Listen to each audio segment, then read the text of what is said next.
au Mali, un président mal élu est renversé par d'abord une série de manifestations populaires et enfin un coup d'État qui part d'une caserne, c'est dire quelle était la force de ce régime. Et depuis, nous avons un gouvernement qui n'est élu par personne, dont nous sommes l'allié avec qui nous menons la guerre.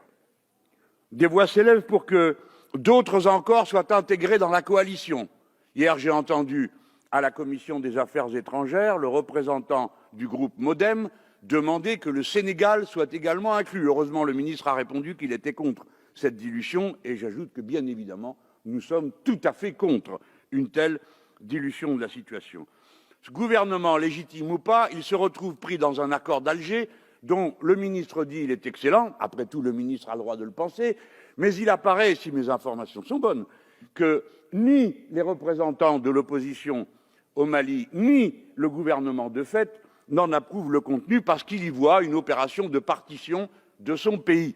Ce qui, pour nous Français, n'est pas notre problème en quelque sorte. J'ai envie de dire que si eux le pensent, alors c'est eux qui auront le dernier mot, car je le rappelle, le Mali appartient aux Maliens. Et avant que l'on se pose des questions sur ce que sont nos intérêts, il est bon de se demander, des fois, par fraternité, par égalité de considération, quels sont ceux des Maliens, et le mieux est de le leur demander à eux-mêmes par une consultation démocratique.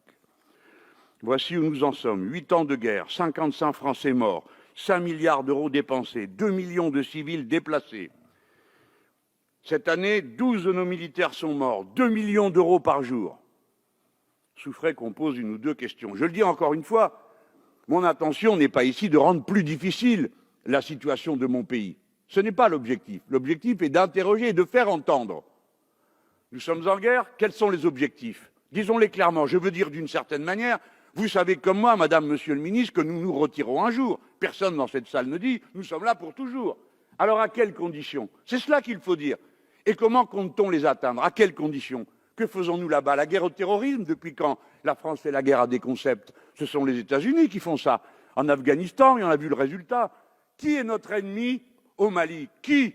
Parce qu'il ne suffit pas de dire les djihadistes. Moi, je pose une autre question. Qui paye ces gens-là?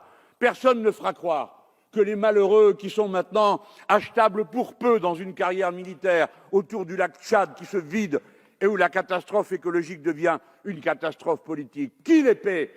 Il faut nommer l'ennemi qui paye, parce que qui paye commande. Et quelqu'un paye. Si aujourd'hui vous nous dites qu'il y a plus de djihadistes, il faut se demander pourquoi. Est-ce à cause de notre présence française ou bien parce que quelqu'un y met plus d'argent?